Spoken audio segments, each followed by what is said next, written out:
Hello friends, how are you all? This is Manisha. Welcome to my channel Speak English with Manisha. आज के lesson में हम conditional sentences सीखने वाले हैं।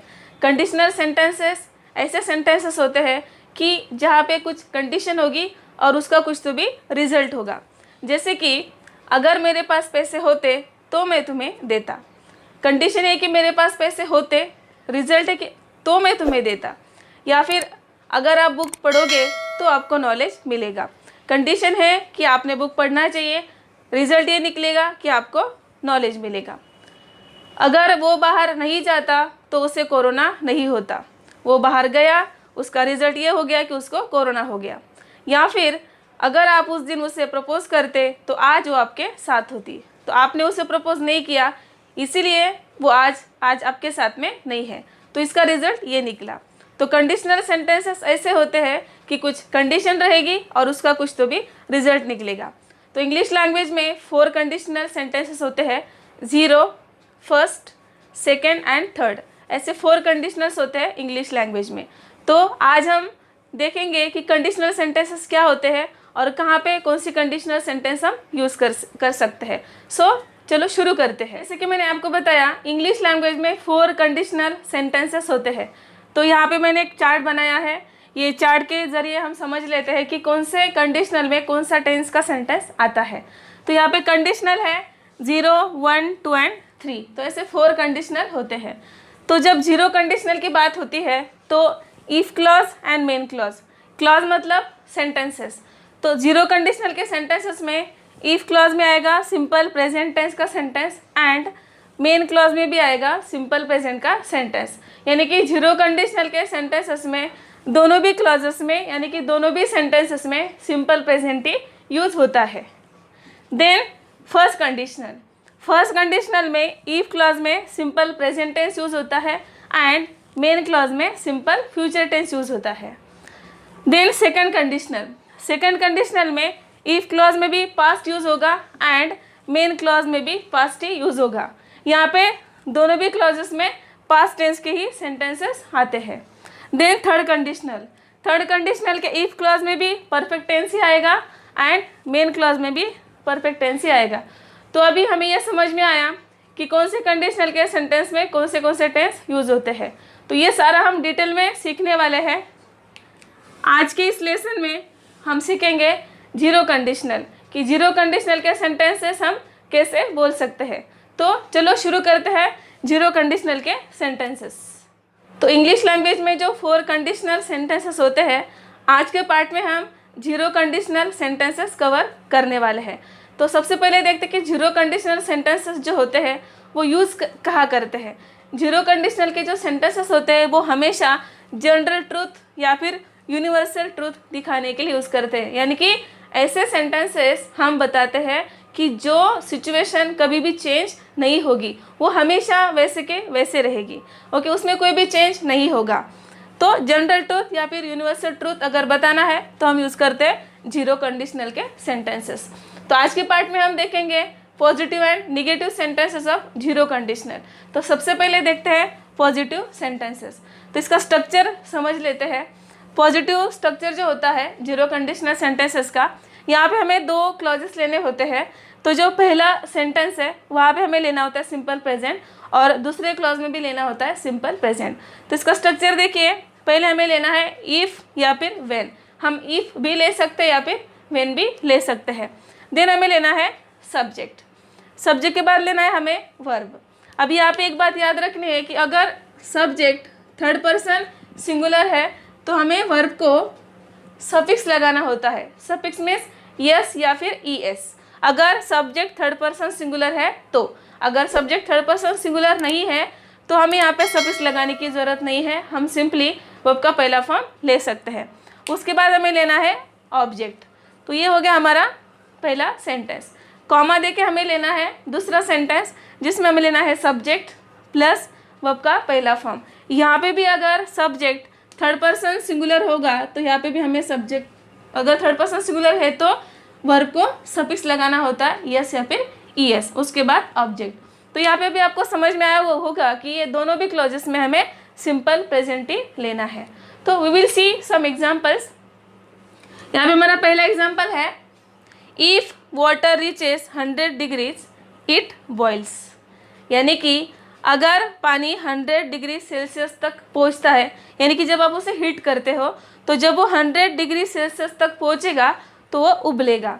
तो ये क्या है, ये यूनिवर्सल ट्रूथ है, एक जनरल ट्रूथ है, ये सच है, फैक्ट है कि आप पानी कहीं पे भी उबालेंगे 100 डिग्रीज पे अगर वो पहुँचता है तो वो उबलने वाला है। तो ये हो गया यूनिवर्सल ट्रूथ।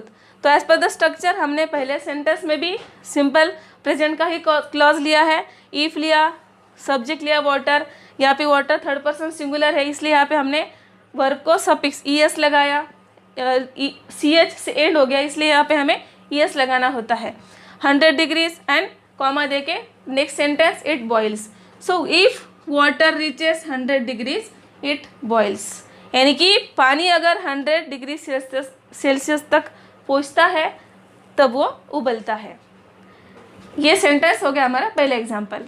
नेक्स्ट एग्जाम्पल देखते हैं, if we mix hydrogen and oxygen we get water. ये भी एक यूनिवर्सल ट्रूथ है, जनरल ट्रूथ है, इट इज़ अ फैक्ट कि अगर आप हाइड्रोजन एंड ऑक्सीजन को मिक्स करेंगे तो हमें पानी मिलेगा। अभी आप कोई भी कंट्री में या कोई भी सिचुएशन में कहीं पे भी अगर ये प्रोसेस करते हो तो हमें वाटर मिलता है। तो इसे बोला जाता है जनरल ट्रूथ या यूनिवर्सल ट्रूथ। यहाँ पे भी हमने पहले क्लॉज में भी सिंपल प्रेजेंट लिया है और दूसरे क्लॉज में भी हमने लिया है simple present. Then next example है, if you touch fire you get burn. अगर आप आग को छूते हो तो आप जलते हो। अगर यहाँ पे कोई भी रहेगा, कोई भी पर्सन जो आग को छुएगा, फायर को टच करेगा, वो जलने ही वाला है। तो it is also universal truth. Next example है, if you stand in rain you get wet. अगर आप बारिश में खड़े रहते हो तो आप भीग जाते हो। यूनिवर्सल ट्रूथ है, कोई भी बारिश में जाके खड़ा रहेगा तो वो भीगने वाला ही है, चाहे वो हमारे कंट्री में हो चाहे कोई अदर कंट्री में। It is universal truth. Next example है, if you throw anything towards the sky it falls down. आप कुछ भी अगर आसमान की तरफ फेंकते हो तो ज़मीन पर आकर ही गिरता है, बिकॉज ऑफ ग्रेविटेशनल फोर्स। तो आप कुछ भी फेंकेंगे, अगर कहीं पे भी कोई भी सिचुएशन में आप कुछ भी आसमान की तरफ फेंकते हो तो आके ज़मीन पे ही गिरता है। तो ये जो सेंटेंसेस मैंने आपको बताए, यहाँ पे क्या एक यूनिवर्सल ट्रूथ है, एक फैक्ट है, ये कभी भी चेंज नहीं होगा। और इस प्रकार के जो सेंटेंसेस होते हैं इन्हें बोला जाता है जीरो कंडीशनल। और दोनों भी प्रकार के सेंटेंसेस में, यानी कि जीरो कंडीशनल्स के दोनों भी सेंटेंसेस में हमें सिंपल प्रेजेंट ही लेना होता है। तो अभी हमने देखा कि पॉजिटिव सेंटेंसेस कैसे बताने या कैसे बोलने हैं कम्युनिकेशन में। अभी हम देखेंगे कि जीरो कंडीशनल के निगेटिव सेंटेंसेस कैसे बोलने हैं। सो निगेटिव सेंटेंसेस भी हम सीख लेते हैं। अभी हम देखेंगे कि जीरो कंडीशनल में निगेटिव सेंटेंसेस कैसे बोलने हैं। तो पहले देखते हैं निगेटिव सेंटेंसेस का स्ट्रक्चर।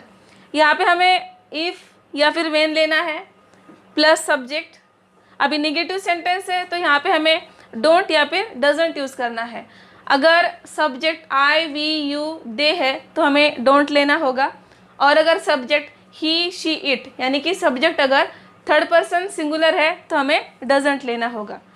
प्लस हमें लेना है वर्ब का पहला फॉर्म प्लस ऑब्जेक्ट। ये हो गया हमारा पहला क्लॉज। कॉमा देके दूसरा क्लॉज।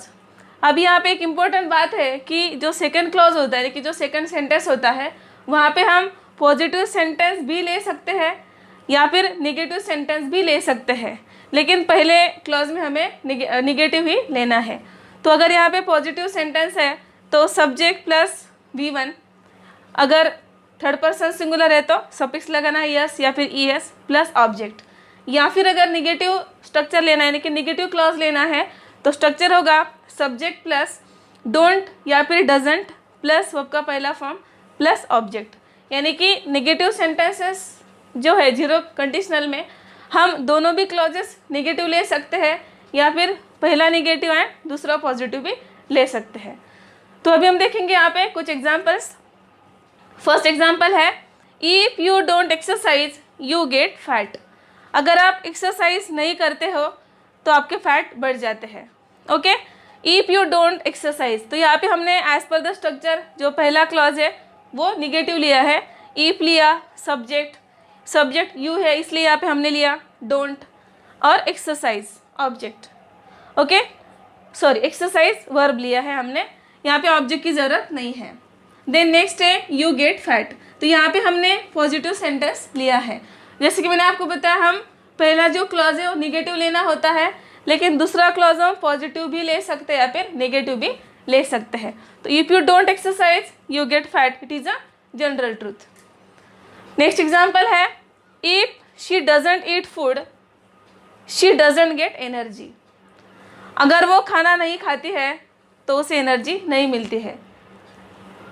यहाँ पे हमने जो पहला क्लॉज है वो भी नेगेटिव लिया है और दूसरा क्लॉज भी हमने नेगेटिव लिया है। ये जनरल ट्रूथ है, ये यूनिवर्सल ट्रूथ है कि अगर वो खाना नहीं खाती है तो उसे एनर्जी नहीं मिलती है। देन नेक्स्ट एग्जाम्पल है if we don't drink water we get thirsty, अगर हम पानी नहीं पीते हैं तो हमें प्यास लगती है।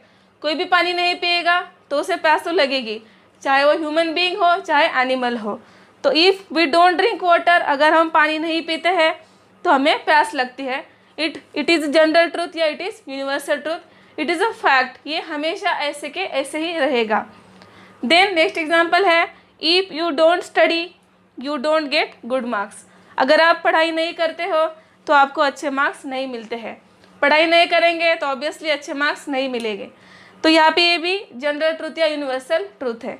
जिस किसी को अच्छे मार्क्स लाना है कंडीशन है कि उसे पढ़ाई करना पड़ेगा। तो निगेटिव सेंटेंसेस में हम पहला क्लॉज हमें निगेटिव ही लेना होता है, लेकिन दूसरे क्लॉज में हम पॉजिटिव भी ले सकते हैं या फिर नेगेटिव भी ले सकते हैं। तो यहाँ पे अभी हमने देखे कि जीरो कंडीशनल के जो निगेटिव सेंटेंसेस है उसका स्ट्रक्चर भी देखा और उसके एग्जांपल्स भी देखे। तो आप ये कम्युनिकेशन यूज़ कर सकते हैं ये बताने के लिए कि ये जनरल ट्रूथ या फिर यूनिवर्सल ट्रूथ है। तो आज के पार्ट में हमने जीरो कंडीशनल डिटेल में पढ़ा है, पॉजिटिव सेंटेंसेस भी पढ़े हमने और नेगेटिव भी पढ़े हैं। आई होप कि अभी आपको जीरो कंडीशनल में कोई भी डाउट नहीं रहेगा। जीरो कंडीशनल के बाद first, second and third conditional हम अगले पार्ट में पढ़ने वाले हैं। तो अगला पार्ट रहेगा फर्स्ट कंडीशनल का। तो ये पार्ट आप अच्छे से समझ लीजिए। अगर आपको कुछ डाउट आता है तो आप मुझे कमेंट करके पूछ सकते हैं। तो आज के लिए बस इतना ही। आज का ये लेसन आपको कैसे लगा मुझे कमेंट करके ज़रूर बताइए। अगर आपको लगता है कि जीरो कंडीशनल आपको अच्छे से समझ में आया, अभी आप यूज़ कर सकते हो, और ये वीडियो अगर आपको अच्छा लगा तो आप लाइक करके शेयर भी कर सकते हैं। अगर आप चैनल पे नए हैं तो चैनल को सब्सक्राइब ज़रूर कीजिए और बेल आइकन भी दबा दीजिए ताकि आपको आने वाले सभी वीडियोज़ के नोटिफिकेशन मिल सके। तो आज के लिए बस इतना ही। See you soon with next part. Till then take care, thank you for watching and bye bye.